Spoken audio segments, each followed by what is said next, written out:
Texto y contexto, una enseñanza seria y profunda de la palabra de Dios, con el pastor César Castañeda. No os conforméis a este siglo, sino transformaos por medio de la renovación de vuestro entendimiento. Texto y contexto presenta Iglesia Cristiana, Palabra y Renovación.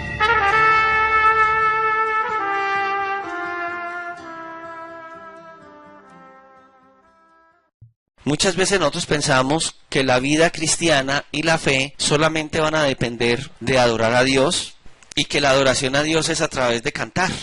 Servir a Dios es a través de algún área en la iglesia. Entonces estoy en la cocina, estoy sirviéndole al Señor con los ujieres, estoy sirviéndole al Señor con algún grupo, al frente de un trabajo evangelístico, y realmente es parte del servicio a Dios. Pero nosotros a veces descuidamos la forma como Dios tiende a tratar con nosotros. Hoy vivimos unos tiempos difíciles porque la iglesia de hoy le ha tocado vivir una época un poco más difícil que las anteriores. Es más, a nivel normal, las épocas que han pasado han tenido ciertos momentos. Estuvo la época del romanticismo, estuvo la época del modernismo, ahora estamos en el posmodernismo. Hemos hablado un poquito de esto. Y es una época donde la gente hace las cosas y no sabe por qué. Usted le pregunta a alguien, en diciembre, ¿cómo se sintieron? Chévere, que qué bueno, ¿qué se celebra en diciembre? Y la gente, ¿qué le contesta? El nacimiento del niño Dios. Ay, qué bueno, ¿y cómo lo celebra? Que no, que es que colocamos pinos en las casas. Oiga, una preguntita, ¿y en Jerusalén habían pinos o palmeras? ¿En dónde dan los pinos y en dónde dan las palmeras? Otra preguntita así pues como por diciembre. Y por allá el invierno se manifiesta con nieve. Sí, por allá en Jerusalén cae nieve. Allá es como a 35 grados centígrados, va a caer la nieve. Y por casualidad por allá manejan trineos. No. Bueno, otra preguntita así como por molestar. Ve, dame el texto bíblico donde dice que Papá Noel o Santa Claus estaba por ahí visitando al niño Dios. O un saco de los que usaba Papá Noel. ¿A quién le gustaría usar un saco de esos en Tierra Santa? Dicen que el calor es tan extremo que la gente se desmaya y van a lugares donde son un poco tapados, no muy escarpados. Entonces la pregunta es, ¿y por qué la gente entonces celebra así la Navidad? Porque lo que la gente cree posiblemente no sea lo que la Biblia diga. Pero en el camino de la fe uno ve hermanos en la fe que tienen conceptos de la fe. Entonces, ¿qué dice? ¿La Biblia habla de dones espirituales o no hay dones? ¿Hay dones espirituales? ¡Ah, qué bueno! ¿Y cuántos dones son los que hay según la Biblia? ¿Cierto? ¿Son 9 dones? ¿O son más? Hay 2 listas de dones, ¿cierto? Hay una en Romanos, hay otra en Corintios. Son como 24. Pero la Biblia enseña que no siendo esos los únicos, porque como que diera pie a que existen más. A veces nosotros creemos cosas porque escuchamos. Hay cosas que escuchamos en las iglesias. Hay cosas que el pueblo escucha de nosotros los pastores. No es tanto el problema que la gente escuche cosas de nosotros los pastores. Aunque lastimosamente hay pastores que han escuchado de la Biblia porque otros les hablaron, no tienen formación bíblica. Los hermanos que están en Instituto Bíblico, que ojalá y fueran todos, pero bueno, es un grupo de la iglesia, han estado dándose cuenta de cosas muy tremendas. Las figuras retóricas que aparecen en la Biblia, por ejemplo, hoy lo que estaban hablando, ¿cierto? La sinécdoque, figuras que están en la Biblia, pero que si uno no las sabe interpretar, le puede dar mala interpretación y enseñar mal. Si un pastor no sabe español, no puede estudiar la Biblia. ¿Por qué? Porque todas estas cosas son de español. Todo lo que es la gramática española, el por qué, cómo se forma todo una frase, toda una oración. Entonces, si no manejamos esto, es difícil. No, que es que el Señor me llamó y el Señor al que llama capacita. Sí, por eso el Señor al que llama lo forma. Y lo va a formar en la parte práctica, pero también para eso están los institutos bíblicos. ¿Amén o no? Ay, oigan a este instituto bíblico. ¿Cuándo la Biblia habla? La Biblia habla que Jesús tuvo un instituto bíblico itinerante por 3 años con los apóstoles. O no lo llevó a ellos 3 años y les preguntaba. O sea que el Señor Jesús enseñó pedagogía. Pues claro. ¿Y en dónde está? En los 4 evangelios. Ay, pero ¿cómo así? No, eso está como raro. Venga, pedagogía cuando le estemos dando y se dar cuenta que él tuvo una forma, o sea, la forma de enseñar de Jesús. Y en la forma de enseñar de Jesús, Él utiliza todo. Ustedes en hermenéutica están viendo que el Señor, cuando le preguntaban, decía, sí, en el principio no fue así. Y Moisés dijo esto por esto y esto y esto. El Antiguo Testamento enseña esto por esto. Entonces Él enseñó a interpretar. Hay principios de vida que la gente no están teniendo porque están despistados en la palabra. Por ejemplo, el principio de mayordomía. ¿El principio de qué? ¿Cómo dice hermana? Es como un administrador. Mayordomía viene de mayordomo, que quiere decir el que administra, el que tiene una responsabilidad frente a un encargo. Pues déjeme decirle que la Biblia da principios desde el Antiguo Testamento de mayordomía. Muchas personas de la iglesia caminan mal en sus finanzas porque no saben administrar lo que Dios les ha dado. ¿Será que un administrador de empresas puede ser un buen administrador o aún así puede ser... ¿Conoce administrador de empresas en ese gremio que usted se mueve que son pésimos en las finanzas y manejan las empresas de otros? Vea. O sea que para yo contratar a un administrador de empresas yo tendría que conocer al administrador como tal, como persona. ¿Usted lo haría o no? Ya, pero si usted quisiera tener un administrador de sus bienes y tuviera bienes, se lo daría a cualquiera. Tendría que conocer muy bien. ¿Cree usted que usted teniendo bienes debería alguien administrarle? Yo quiero decirte una cosa. Bíblicamente hay principios de administración o principios de mayordomía. Pero como les dije al comienzo, mucho creyente que se deja fascinar por personas que hablan. Porque en las redes sociales se habla de todo. Bueno y malo. No se alimente de redes sociales. Porque no te van a dar la realidad, tienes que ir a libros de historia. Lo que pasa es que ese es el problema de la gente hoy en día, no nos gusta leer.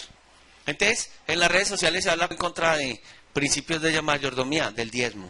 La gente dice, ay no, que el diezmo, que se lo roban los pastores. Eso es lo que se dice. ¿Cuál es el argumento? ¿Por qué se habla de eso? ¿El diezmo es bíblico o no es bíblico? ¿Cuál es el argumento de ellos?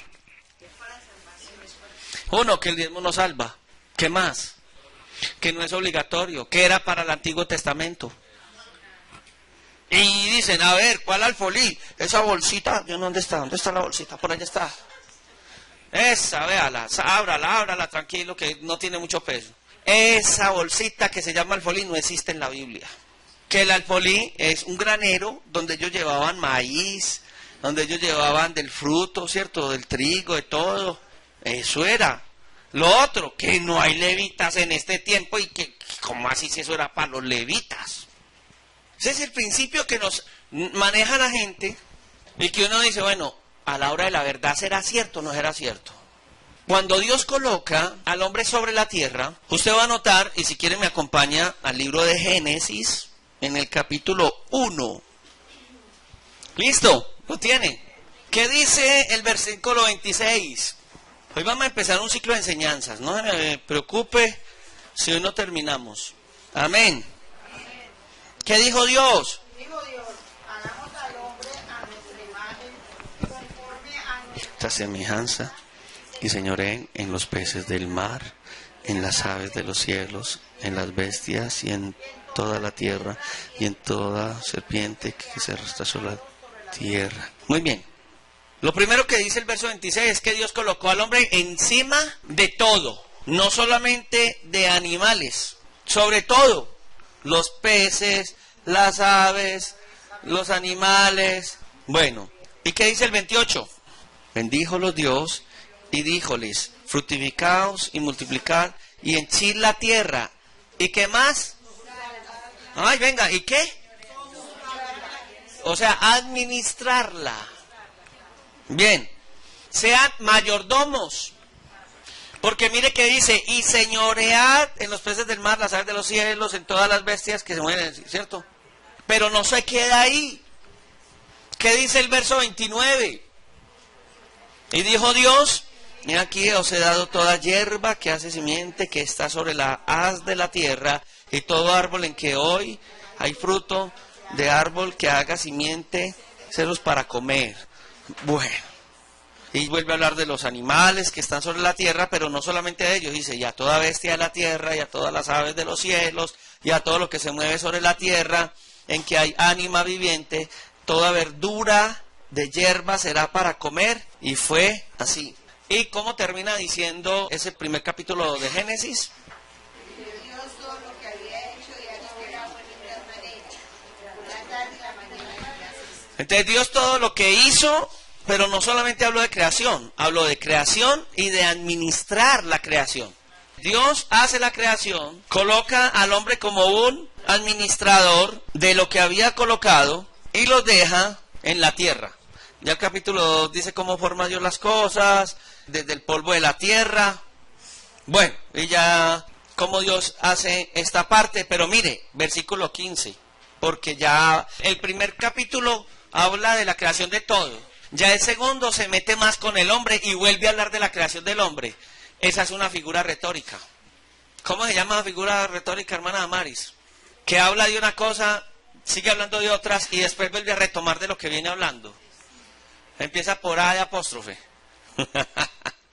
Bueno, es una figura donde yo estoy hablando, corto la conversación y después vuelvo, ¿cierto? El apóstol Pablo viene hablando de un tema y usted ve que empieza a hablar de otras cosas de la iglesia y vuelve a hablar. Es una figura, pero vuelve a retomar. Dice que ya el Señor colocó todo lo de la tierra, coloca ríos y etcétera.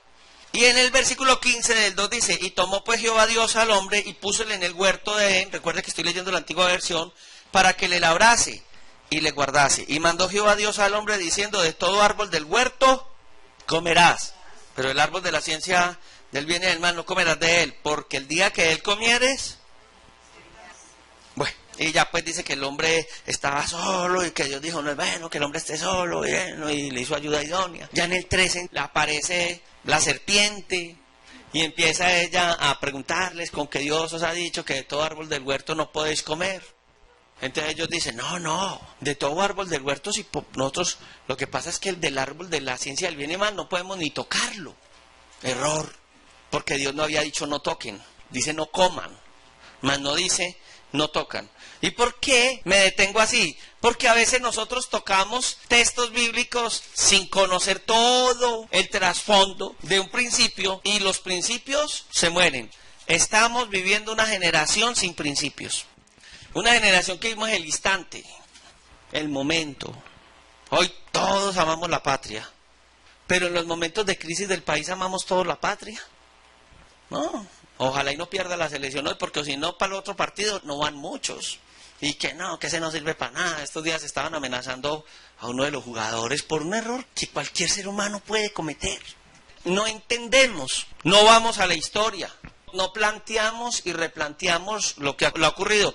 Lo mejor que una persona puede hacer es mirar hacia atrás y ver sus errores y corregirlos para el futuro. Los errores no deberían marcarnos, pero sí tenemos que tenerlos porque nos van a orientar para no volver a caer. Pero la Biblia enseña que hay personas que vuelven a caer en su error, vuelve a caer en su error, vuelve a caer en su error, y eso sí es un problema muy grande. Entonces, salimos del mundo, esas cosas del pasado han muerto en nuestra vida, pero nosotros tenemos que entender cómo llegamos hasta allá para no volverlas a repetir. En el caso de la Sagrada Escritura, hay cosas que vienen desde el jardín del Edén en el ser humano que se han vuelto repetitivas y que nosotros caemos continuamente en ellas. Bueno, entonces ya la Biblia habla de la situación que viven ellos en el huerto del Edén. Ellos pierden la relación con Dios, pierden la comunión con Dios. ¿Cómo lo había colocado Dios al hombre en la primera instancia? Como un hombre que se iba a qué sobre la tierra, a enseñorear. ¿Qué representa ese señorío, esa mayordomía? Adán era muy afortunado, nosotros no tenemos esa dicha. Él estaba sobre los animales, tenía autoridad sobre los animales. ¿Usted tiene autoridad sobre los animales? A veces ni sobre el perro de la casa que le dice, no salga, y ahí mismo sale. ¿Cómo era con un león, con un tigre, con una cosa de esas? Entonces, no tenemos autoridad en este momento, ¿o sí? Sí la tenemos los creyentes. Tenemos la autoridad de Dios, pero no la sabemos. No la conocemos. Entonces, como no la distinguimos y no sabemos Dios qué nos ha dado, de dónde hasta dónde, a veces esa autoridad de Dios no la ejercemos como se debe de tener. Porque nosotros escaseamos en principios. Y ahí es donde, al acercarnos a las Sagradas Escrituras, nos vamos a dar cuenta de que muchas de las dificultades que hoy tenemos a nivel financiero es porque nosotros desconocemos principios de la palabra. Pues cuando hablamos acerca de esto del señorío, nos vamos a dar cuenta que ellos perdieron señorío. Porque cuando ellos caen de la gracia de Dios, vamos a mirar en las Sagradas Escrituras que junto con la caída del hombre vienen cosas horribles. Cuando Dios llama a Adán y Eva, hace varias cosas. La primera es que le dice a la serpiente, versículo 14 del capítulo 3. Dios dijo a la serpiente, por cuanto esto hiciste, maldita serás sobre las bestias y entre todos los animales del campo, sobre los pechos andarás y polvo comerás todos los días de la vida. Si usted vio la semana pasada, antepasada, yo no sé si era Discord o Nagier, mostraron unos huesos de un tipo de serpiente que existió en la media luna fértil, que es más o menos donde pudo haber estado el Edén, y mostraron huesos de serpientes que tenían patas. ¡Tremendo! Hay relación con lo que nosotros vemos en la ilustración bíblica. Dice que Dios colocó enemistad entre Satanás y nosotros. A Satanás dice que nosotros le heriríamos en la cabeza, pero que la serpiente nos heriría a nosotros en el calcañal.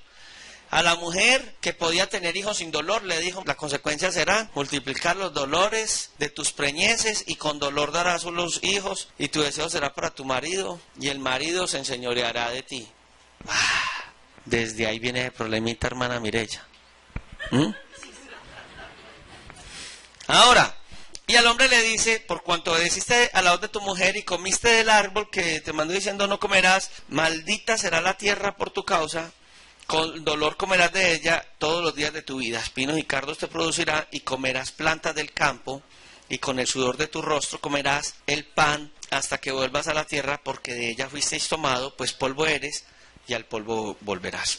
La semana pasada hablando acerca de la necesidad de nosotros entender lo que es el sacrificio de Cristo, la obra de Cristo en nuestras vidas, la sangre que Cristo como cordero fue derramada, vamos a mirar varias cosas. Uno, que cuando ellos caen en pecado, el Señor entonces suple una necesidad en ellos y los cubre con pieles, y eso significa el primer sacrificio. De ahí en adelante vamos a mirar que el hombre aprende un principio que es el de sacrificio.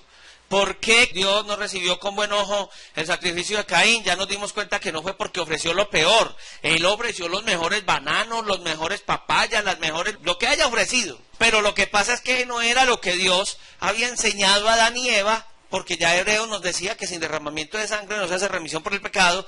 Y ellos empezaron a traer a Dios un sacrificio por sus vidas. Ahora, también en la Biblia empieza a mostrarnos que ellos empiezan a reconocer a Dios como el dador de. Entonces usted va a ver en las fiestas judías que ellos van a tener las celebraciones religiosas de acuerdo a, por ejemplo, cuando el ganado daba de sus crías, ellos traían de lo mejor del ganado. Cuando ellos eran prósperos en un área, ellos traían la ofrenda a Dios en reconocimiento por lo que Dios había dado. Y uno va a empezar a mirar que no era necesario que existiera la ley. La ley fue cuando Dios colocó a Moisés que saliera con el pueblo de Israel de Egipto. ¿Cuántos años duraron ellos en Egipto? 430 años. Si una generación es de 70, ¿cuántas generaciones estuvieron ahí en Egipto esclavizadas? 6. Entre 6 y 7 generaciones, terrible. Pero note algo, antes de que ellos fueran a Egipto, ellos estuvieron mucho más atrás. Vemos personajes como Matusalén que vivió 900 y tantos años. O sea que desde el principio que Dios hizo las cosas, desde la caída del hombre hasta que vino la ley de Moisés, mínimo pasaron 1000 y tanto de años. Como 2000 porque Abraham aparece como a lo cierto. Entonces note algo. En todos esos años no había un mandato de traerle a Dios un reconocimiento de lo que la gente lo hiciera. Pero la gente lo hacía. Bueno, no la gente de Dios. Porque uno va a mirar 430 años antes de la ley, antes de que ellos fueran esclavos de Egipto, un hombre llamado Abraham. Y Abraham ofreció sacrificio a Dios. Yo quiero que toquemos eso de Caín y Abel. ¿Por qué no me acompaña primero a Mateo 23, 35? Perdónenme que me devuelva más, pero es que cómo nos vamos a adelantar sin ir hasta acá. 23, 35. Mire lo que dice. Para que venga sobre vosotros toda sangre justa que se ha derramado sobre la tierra desde la sangre de ¿quién? Abel el justo, hasta la sangre de Zacarías, hijo de Berequías, a quien matasteis entre el templo y el altar. Aquí está hablando de cosas especiales. Uno, la actitud que él tuvo ante Dios al traerle sacrificio a Dios, al traerse un reconocimiento de lo que la tierra trajo. Ya acabamos de ver esa parte de la escritura. Ahora, según Génesis 4:4, nos va a hablar de lo que él trajo, ¿cierto? Y Abel trajo también, Génesis 4:4, de los primogénitos de sus ovejas. ¿Por qué trajo de los primogénitos de las ovejas? ¿Por qué no trajo de las ovejas viejas? Una oveja bien gorda, bien buena, sino que trajo de los primogénitos. Porque hay un principio bíblico. Porque es lo primero que Dios me da, lo que yo separo para Dios. Pues entonces ya después eso en la ley se va a llamar primicia. En ese entonces no se le decía primicia. Pero él trajo la primicia. Él reconoció, Dios es el que me va a prosperar y le voy a dar lo mejor. Ya después en la ley, Dios empieza a colocar y dice, si le traes al Señor, ¿cierto? Y lo vamos a leer más adelante. Entonces decía que no podían traerle un animal cojo, o tuerto, o con defecto. En la ley ya se estipula por el qué y el por qué. Sin embargo, en Abel, nosotros estamos viendo que él ya lo hizo. Y lo hizo en reconocimiento a Dios. Ojo con esto. Porque uno lo va a mirar, por ejemplo, aún en los 10 mandamientos, que hay un reconocimiento de Dios en lo que Dios hace con nosotros. Entonces los 10 mandamientos van a hablar acerca de unas responsabilidades mías para con Dios y mías para con el prójimo. Jesús resumió los 10 mandamientos en 2, dijo, ¿no? Los 10 mandamientos se resumen en 2. Amar a Dios con todo, con tu corazón, con toda tu fuerza, con toda tu alma, y a tu prójimo como te amas a ti mismo. Ya uno empieza a mirar que los mandamientos son el resultado de todo un proceso de Dios con los individuos, pero que ya venían desde antes reconociendo esa grandeza. Bien, la semana pasada lo leímos, pero mire que aquí también tenemos que volver a hablar de Abel, pero ya lo estamos viendo desde este punto de vista. Hebreos capítulo 11, el verso 4. Abel ofreció a Dios más excelente sacrificio que Caín, por lo cual alcanzó testimonio de que era justo dando a Dios testimonio. Muy bien. ¿Y qué fue lo que él ofreció a Dios? La primicia, lo mejor. Hermano, hay gente que no le da a Dios lo mejor. Si el partido hubiera sido a las 9 de la mañana, ¿cuántos hubieran ofrecido más mal sacrificio que otros? No venían al culto. Imagínense, cada 4 años en la selección Colombia. Ni pasión. Pero ¿quién es más importante? Dios, no, él espera. Él no se va a enojar porque yo falte un domingo a la iglesia. Ese es el cuento que el diablo le ha metido a mucho creyente. Porque no conocen el principio del día de reposo. Tremendo, ¿sí o no? Ignorar los principios bíblicos hace que uno sea un creyente mediocre. Uno mira el caso de estos hombres que en su momento no se dejaron distraer por hasta dónde hemos llegado nosotros en estos malos principios. Bien, entonces, uno, la Biblia dice que ofreció mejor sacrificio. Segundo, que era justo, y lo dice Dios. Y tercero, uno mira ahí que Dios testifica de él. Y mira esa actitud del corazón. Cuando uno va al libro de Job se va a dar cuenta que Dios hace una exaltación a Job, porque Job tenía un reconocimiento de Dios.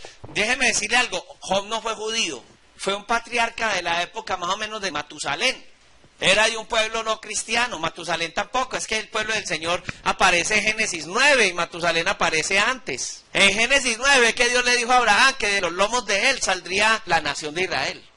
Entonces hasta Abraham no había un pueblo de Israel. Dios trataba con algunos hombres y entre ellos trató con Job, que entre otras cosas, según la tradición judía, el libro de Job le escribe Moisés. Pero ¿qué es lo que Job tiene que a Dios le llama tanto la atención?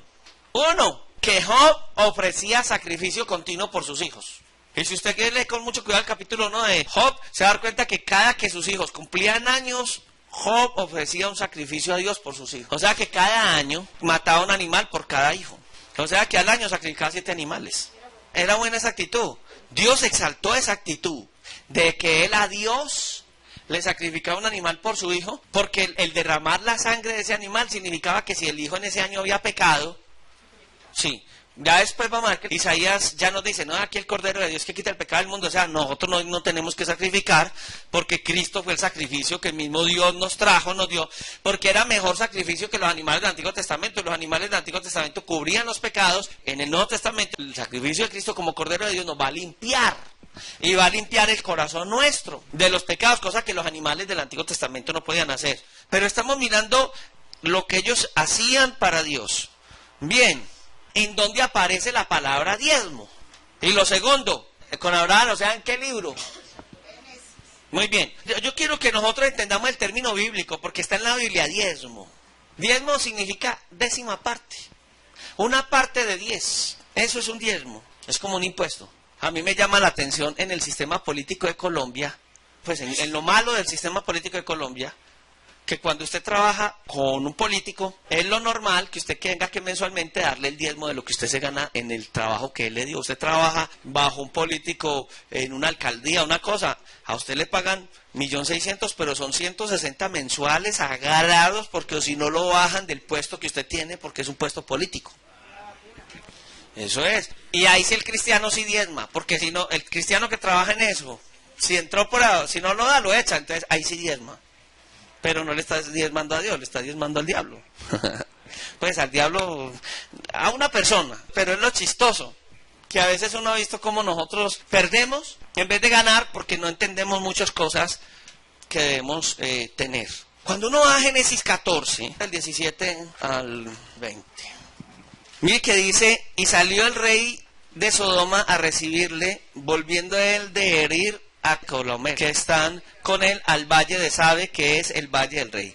Entonces Melquisedec, rey de Salem, que le llama Teofanías, Melquisedec no era ningún rey normal, rey de Salem, que Salem es ciudad de paz, una teofanía, porque realmente Melquisedec como tal es algo tremendo que la Biblia está hablando, que era desde el Antiguo Testamento la manifestación de Cristo. Dice que sacó pan y vino, el cual era sacerdote del Dios Altísimo. Y bendíjole y dijo, bendito sea Abraham del Dios Altísimo, poseedor de los cielos y la tierra, y bendito sea el Dios Altísimo que entregó tus enemigos en tu mano. Y él le dio a Melquisedec, que representa a Cristo, los diezmos de todo.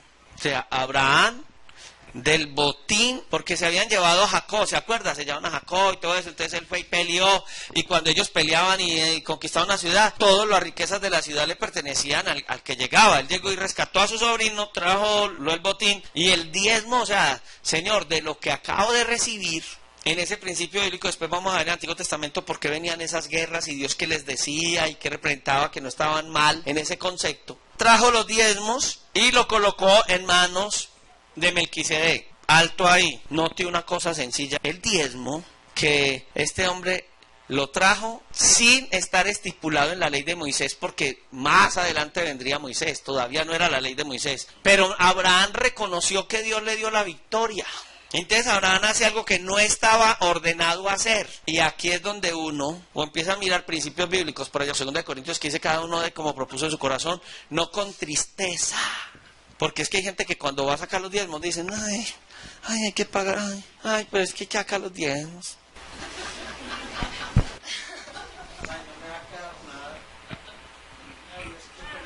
Escuchen un principio que vamos a tener durante todo esto. Hay gente que no da porque no tiene, ¿cierto?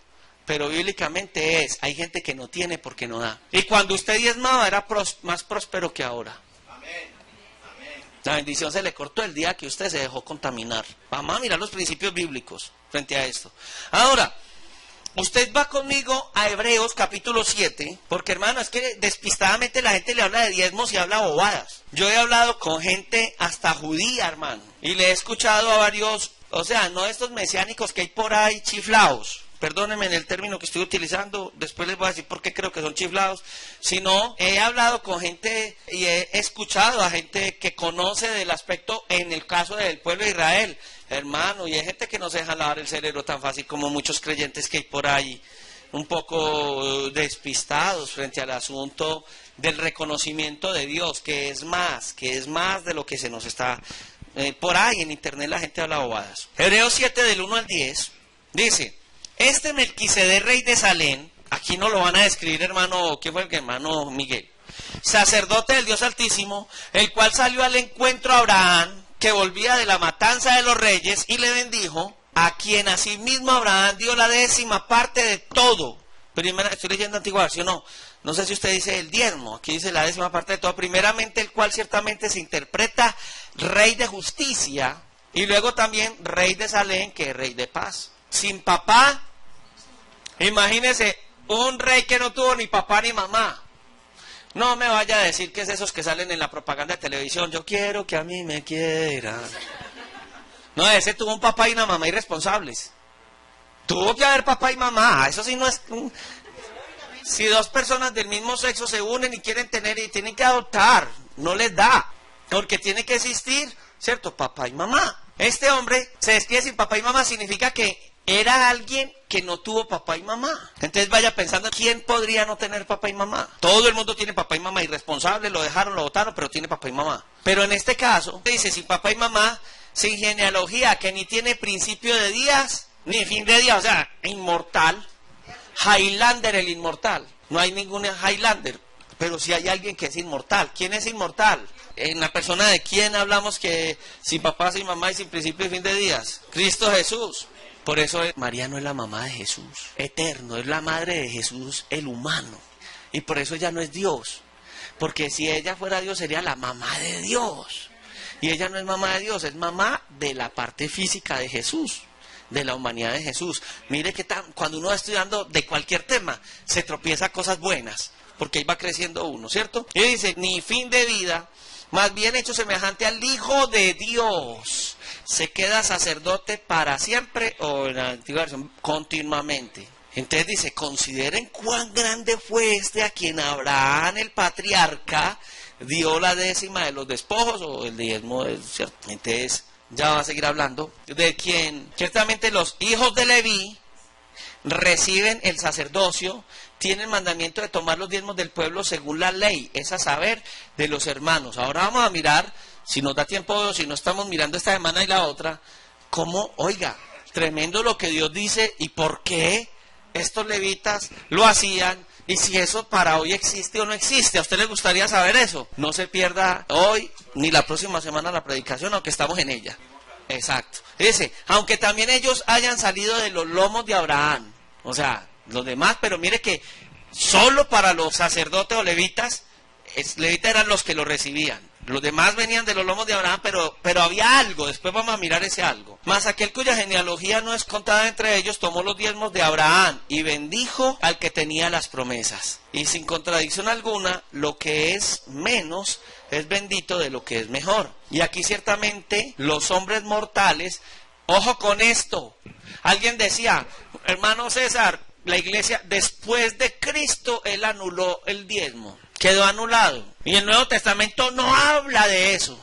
El libro de Hebreos se escribe por allá en el año 70, en los 100 primeros años de la iglesia primitiva, donde ya se había establecido la iglesia en Corinto, en Éfeso, en Galacia, etcétera, etcétera, etcétera. Y aquí estamos hablando de un grupo de cristianos a los que fue dirigido esto y ya la iglesia había sido establecida en Roma. Y dice, y ciertamente aquí, en el año 70, porque está hablando del momento en que escribe la epístola, ¿cierto? En el año 70 de nuestra era, reciben los diezmos hombres mortales. ¿Cuáles? Si ya el sacerdocio del Antiguo Testamento había sido suplantado por los apóstoles. Raro eso, ¿o no? Bueno, es que hay que leerla con inteligencia, no hay que leerla así como despistados. Más allá que el cual está dado testimonio que vive. Y decirlo así, en Abraham fue diezmado también el mismo Leví que recibe los diezmos. Sí, porque fue uno de los hijos de las tribus de Israel, que después vamos a mirar esa parte. Porque aún Leví estaba en los lomos de Abraham, de su padre, pues, cuando Melquisedec salió al encuentro con Abraham. Antes de la ley fue una realidad, un principio de Dios. ¿Por qué un principio de Dios? Lo vamos a mirar. Hermano, si nosotros vivimos bajo los principios de Dios, educamos los hijos bajo los principios de Dios, vivimos la fe cristiana bajo los principios de Dios, nuestra vida es una vida de bendición. En medio de todo el proceso de Dios con nuestra vida, de las pruebas, de lo que pueda venir, Dios va a estar al tanto de nosotros. Aquí que estamos mirando entonces esta parte, en cuanto a los diezmos que trae Abraham a Melquisedec. Me llama la atención, porque después de que él da los diezmos al Señor, en el capítulo 15 de Génesis, hay una pronunciación de Dios hacia Abraham. Y es muy, muy, muy, muy interesante. El verso 1. Después de estas cosas fue palabra de Jehová a Abraham en visión diciendo, no temas, Abraham, yo soy tu escudo. ¿Tú qué? Tu salario. Hay una bendición muy grande. sobre tu vida, Abraham.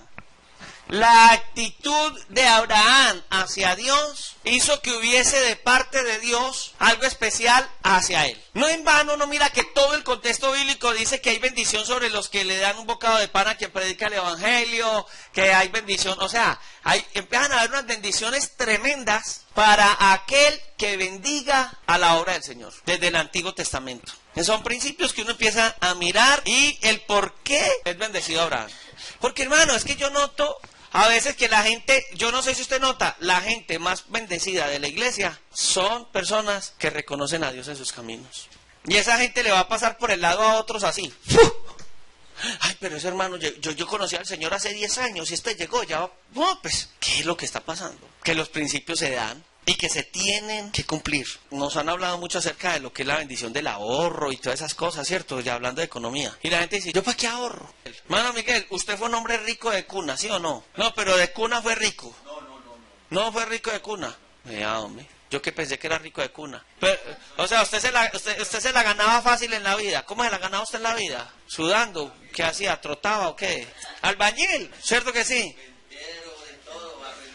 Cuando usted conoció al Señor, ¿qué empezó a hacer usted en su vida? Principios de su vida, en cuanto a finanzas. Ya no, yo empecé primero que todo, fue a diezmar. Muy bien. Fue lo primero que empecé, que aprendí. Gloria a Dios. ¿Cuántas casas tiene Miguel? Tengo 3, gracias al Señor. 3 casitas. ¿Y la pensión ya?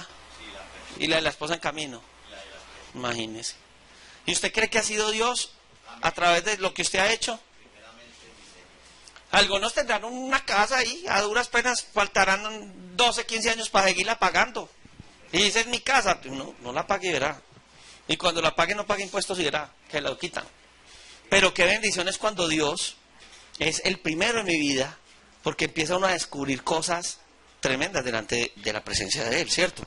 Entonces ya hemos visto una posición en cuanto a obediencia y en cuanto a reconocimiento de Dios, más que la ley. Váyase conmigo a Génesis 22, 17 y 18, porque yo quiero hacer como toda una exégesis bíblica, entonces no me quiero salir de Génesis hasta por allá. Sí tengo que tocar porque de Melquisedec hubo una aclaración en hebreo, ¿cierto? Pero estamos nuevamente, seguimos como en la línea de hacer toda una exégesis bíblica. Una doctrina bíblica va de pasta a pasta. Entonces la doctrina bíblica tiene que estar sustentada desde Génesis hasta Apocalipsis. Muy bien, si es doctrinal. 22, 17 y 18. Muy bien. Una preguntita para los que están estudiando texto y contexto. O sea, hermenéutica. ¿Qué está pasando ahí? ¿De qué habla? De Isaac siendo ofrendado por Abraham a Dios. Bien. Pero entonces, aquí viene la confirmación del pacto de Dios con Abraham. Nuevamente, el pacto fue dado. Dios hizo un pacto con Abraham. Desde el versículo 15 del capítulo 22 en adelante, por la obediencia de Abraham, al que Dios le pidió que diera a su hijo. ¿A cuánto le gustaría sacrificar su hijo a Dios? Imagínate con harta lidia, hermano Bonavento. Con esa lidia que va a levantar un hijo con harto amor y cariño y que Dios le diga, Bonavento, colóquemelo en un altar y me coloca a la niña en un altar y me la sacrifica. Tiene que ser un trato de Dios muy bonito. Tiene que ser que tenga uno un corazón dispuesto para Dios y que uno le crea a Dios. Y una convicción pura. Porque antes de Abraham Dios no le había pedido eso a nadie. Porque hoy decimos nosotros, no, pero Dios, bueno, ay no, y con Abraham pasó, ¿será que me la salva o no me la salva? ¿Cierto? Uno como que le piensa, bueno, pero si Abraham lo hizo y Dios obró de esa manera, pero ¿qué tal que Dios nunca lo haya hecho con alguien antes de pedirle a usted? Porque Dios puede que hoy le esté pidiendo algo. ¿Me voy a entender? Hermano, a veces Dios nos dice, sacrifícame tu hijo, mándelo para la calle, él es un drogadicto, déjelo en la calle, que esté en mis manos. Ay, si me lo matan, déjeselo en las manos de Dios. Ay, hermano, y si lo matan. No dice el Señor que se lo dejes en las manos de Él. Ay, hermano, es que es tan fácil decirlo, pero no es Dios el que nos está hablando. Ve que a veces nosotros no hacemos lo que tenemos que hacer porque pensamos más en nosotros. Suéltelo. A uno le da muy duro actuar con un hijo en forma muy dura. Y ver a un hijo pues tirado en una condición o en una necesidad, pudiendo estar mejor.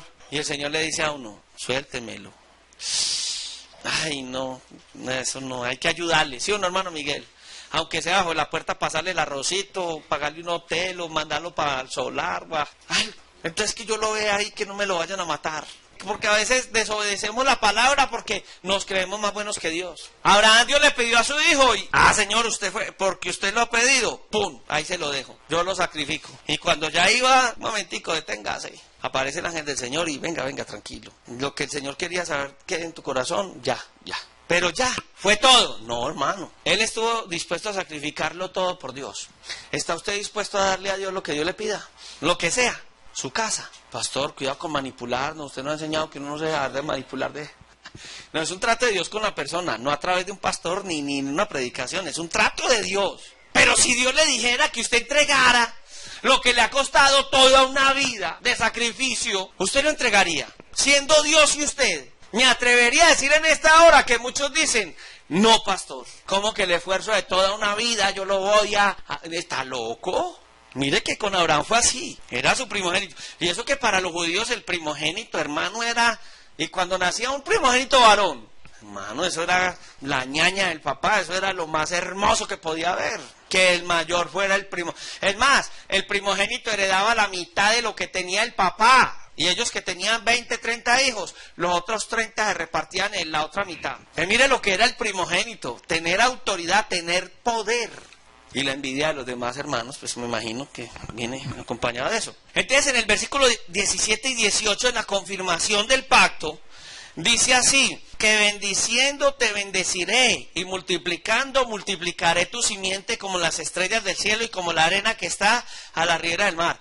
¿Qué fue lo que él estuvo dispuesto a sacrificar? Su hijo. ¿Y qué fue lo que Dios le estuvo dispuesto a dar? Miles de hijos, millones de hijos. Y tu simiente poseerá las puertas de sus enemigos. En tu simiente serán benditas todas las naciones, todas, hasta los colombianos, los rusos, los que están por allá en Rusia en este momento, todos serían benditos, ¿cierto? Todas las naciones de la tierra por cuanto obedeciste a mi voz. Es que no hay nada más lindo que la obediencia.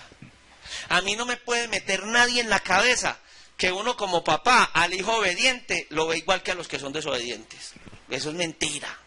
O sea, hermana Elizabeth, lo puede querer uno mucho, pero el hijo obediente es el obediente. El obediente es el obediente y el obediente es el que gana el corazón de sus padres. ¿O no, queridos padres? ¿Estoy mintiendo? Entonces hay más de un hijo por ahí. Ay, mamá, ahí la llevo en la mira. Manéjese bien, manéjese bien. No me puede tener ahí. El tema es, bueno, nos podemos tomar los domingos que sea, ¿cierto que sí? Desde que esto nos quede claro, porque es que, hermano, hay tanto que hay por ahí en las redes que es mejor tener todo clarito, despacio. Esta es solo la introducción de la introducción. Vamos bien. La Biblia nos va a hablar de otro personaje en el capítulo 28 de Génesis. Vamos de poco a poco. Capítulo 28 de Génesis. ¿A qué personaje vamos a encontrar ahí? A Jacob. Muy bien, 20 al 22, no voy a leerlo todo, solamente voy a leer de Jacob 28, pues el capítulo 28 del verso 20 al 22. E hizo Jacob voto diciendo, si fuere Dios conmigo y me guardare en este viaje donde voy, porque ¿qué fue lo que hizo Jacob? ¿Alguien que recuerde qué pasó en ese capítulo 28 de Jacob? Se voló, llegó a Betel. Porque la descripción que nos está dando es ya él en Betel, en ese encuentro con Dios, ¿cierto? Bien, entonces hizo voto, si fuera Dios conmigo y me guardara este viaje donde voy y me diere pan para comer y vestido para vestir. No es exagerado el término pan para comer, hermano, no, tranquilo. O sea, si puedo disfrutar de alimentos, si puedo disfrutar de vestido. Y si me tomaré para la casa de mi padre, Jehová será mi Dios. O sea, dijo, no, yo me entrego al Señor. Ahora sí, porque hasta ahí Jacob no había tenido un encuentro verdadero con Dios. En ese momento lo había acabado de tener. Y esta piedra que he puesto por título será casa de Dios. Y de todo lo que me dieres, la versión antigua dice, diezmando, lo diezmaré para ti. Óigate, tremendo. No había ley, no había nadie le había enseñado a diezmar. Eso no era algo que él tenía. Eso era de ahí. Señor, de todo lo que usted me dé, volvamos los socios. El diezmo de todo lo mío es suyo. Qué tremendo. ¿Conoce usted la historia de Jacob? Hermano, ese hombre donde ponía el ojo, por allá llegó a un lugar y el suegro, ese señor era más malo que más avaro. Le pegaban aquí, apretaban más duro acá. Cuando uno le dan aquí, uno afloja. Labán, no le vaya a colocar nunca un hijo Labán porque lo pone a aguantar hambre a usted. Ay, de pronto hay un Labán por ahí, perdóneme si hay un Labán aquí. Pero debe ser tacañito de pronto. ¿Sí o no? Los nombres a veces van con la personalidad del individuo. Tremendo. ¿Y qué pasó? Lo puso a cuidar las ovejas y entonces, ¿cómo vamos? No, las ovejas manchaditas son las suyas, pero todas las ovejas eran de raza blanca. Yo no sé cuántos han criado conejos. Hermano, conejos blancos dan conejos blancos. Las conejas, pues, teniendo un padrón blanco. Y hasta si el padrón es blanco, nacen blancos. Después hay alguna pinta, pero blancos. Hermano, todas blancas y le dicen, va, la que nazca negra es suya. Imagínense. Será más... Y Dios le dio gracia y él tuvo fe. ¿Se acuerda? Porque ¿qué fue lo que él hacía en el bebedero que colocaba él? Un palito. Era una rama de... Y que es que cuando ellos miraban la ramita que era negrita, en el tiempo en que ellas estaban viendo el palito, eso no era el palito negrito, era la fe de él, creer que Dios iba a orar, y empieza el rebaño a volverse ovejas negras. Uy, ¿de dónde está trayendo los padrones? Este está consiguiendo un ovejo por ahí negro, porque todas están haciendo llegó a ser más rico que el mismo suegro. Y hubo disputas y problemas y todas esas cosas. ¿Por qué? Porque sencillamente Jacob le dijo al Señor, Señor, si usted a mí me bendice, hermano, yo me detengo acá. Es que ser como Jacob no es fácil. Por ejemplo, hay gente que diezma del salario mínimo y hay gente que gana medio salario mínimo. Entonces una persona que gana 700.000 pesos, 775, saca sus 73.000 pesitos de diezmos. Es duro cuando uno tiene que, cierto, y más cuando se es cabeza de familia o no. No, eso no puede ser duro para nosotros, hermano, cuando entendemos. Porque el Señor, hermano, multiplica. Hermano, yo no sé Dios cómo hace, pero el problema no está con el que es pobre. El que se siente pobre. Si usted se gana 20 millones, ¿cuánto tiene que diezmar? 2. Ya son 2 palos. 2. Es que no son 70.000 pesos, ya son 2 millones. Y le digo una cosa, entre más gana una persona, más gasta. Mano, yo conozco gente que se gana 6 millones de... Anderson tenía un patrón que tenía el carro 96 millones, ¿sí o no? Y las casas por allá, Aves María para arriba, bonito. ¿Cuánto le ganaba él? ¿Y usted qué tenía que hacer de vez en cuando? Para prestarle para la gasolina del hombre porque no le alcanzaba. 28 millones de pesos. Que la universidad del hijo, que son 6 millones, o 8 o 10, que lo invitaron a un cumpleaños. A uno lo invitan a un cumpleaños y uno lleva una cosita de 10.000 pesitos, 15.000. Pero si usted se gana 6 millones y el patrón lo invita a los 15 de la hija de él, usted lleva un regalo de 10.000 pesos, de 1 millón. De 800. Y si es lluvia de sobres, Dios mío, 1 millón de pesos. O mínimo 500 ahí como para quedar más o menos. O sea, el que está en ese nivel, gasta parejo. No se va a comprar unos zapaticos por aquí en Calzado Bucaramanga. No lo compran para Muchos se ríen porque ahí es donde compramos algunos. ¿Cierto? Pero mire la gran diferencia. Una persona de esas no piensa así. Entonces, hermano, es fácil sacar 2 millones de pesos para diezmar mensualmente cuando se vive de esa manera, con esas deudas y pagando la cota del apartamento de 6 millones de pesos. Porque es que así es que vive el que tiene más posibilidades. No va a pagar no va a comprar un apartamentico por allá en la parte de arriba de San Antonio de Prado. La va a comprar es en un lugar cuando no tienen también finca. Entonces me doy a entender, es un sacrificio. Entonces este hombre le dice al Señor, Dios mío, de todo lo que me dé el diezmo. Usted se imagina a Jacob pensando en los diezmos de todas esas ovejas, porque usted empieza a leer y se empieza a ver qué riquísimo, que se acabó de adquirir 500 ovejas. Entonces, ¿cuántas ovejas tenía que entregarle a los sacerdotes? De 50 ovejas. ¿Y será que Jacob era de esas personas que son así que, ve al sacerdote y le dejo 50 ovejas? Cuidado y se las roba, ahí se las dejo, mire a ver qué hace con ellas. Yo he visto gente que dice, ahí le regaló zapatos de segunda y que se los vea puestos. Terrible. O sea, la actitud del corazón. Amén. La actitud del corazón. Yo quiero cerrar mirando cosas, porque dice, si eso sucede, te recibo como Dios. O sea, él le dijo al Señor, te recibo, Señor, como mi Señor. Mucha gente recibe al Señor como Señor. Señor, yo te recibo como mi Señor y Salvador. Por ello vi una caricatura chistosa que una persona había recibido al Señor y lo bautizaron. Y en el momento del bautismo sacó la billetera. Entonces lo bautizaron, pero con la billetera afuera. No, Jacob le entendió que todo lo que él tenía, familia, todo lo que poseía, era de Dios. Y en el versículo 22 de ese 28, para ya terminar, porque ya no nos da para más. Y esta piedra que he puesto por título será casa de Dios. Y aquí está hablando de un principio. Y lo vamos a ver cuando ya Dios lo estipula como tal. Que el diezmo no es para la persona pobre amiga. ni para los pobres del barrio, ni para el familiar pobre, que el diezmo es en la casa de Dios. Pero eso lo vamos a aprender caminando por la Escritura, ¿cierto? Porque algunos dicen, ay, yo le diezmo a los pobres. Lo que es de Dios es de Dios. Jesús sacó la moneda y dijo, denle al César lo que es del César y a Dios lo que es de Dios. ¿Por qué no cierra sus ojos por un instante y le dice al Señor, Dios mío, estoy aprendiendo a entender? Tal vez algunos de los hermanos hoy tienen dudas. Yo lo entiendo, con tantas cosas y tanta información. Pero Señor, yo quiero tener un corazón dispuesto. Yo quiero entenderlo con sabiduría, que no sea manipulado, que lo entienda porque es tu palabra. Ayúdame, Dios, a entender los principios financieros para mi vida. Tal vez tienes muchas deudas, muchas dificultades en la parte financiera. Dile al Señor en esta hora, Dios mío, tal vez he sido negligente en esta área y por eso ha escaseado el pan y el vestido. Pero yo quiero en esta hora aprender en estos días, aprender y poner en práctica. Yo te pido, Dios, como pastor de esta iglesia, que mis hermanos que anotaron los textos y que están inquietos en esta hora, vayan a sus casas y tú les ilumines esa revelación de tu palabra, que venga la iluminación del Espíritu Santo, para que mis hermanos lo entiendan y que si alguno está contaminado en esta área, tú lo puedas bendecir, sea de bendición para sus vidas, en el nombre de Jesús. Amén. La Iglesia Cristiana Palabra y Renovación presentó Texto y Contexto con el pastor César Castañeda. Sabaneta, Antioquia. Teléfonos 311-366-2902. Iglesia Cristiana Palabra y Renovación.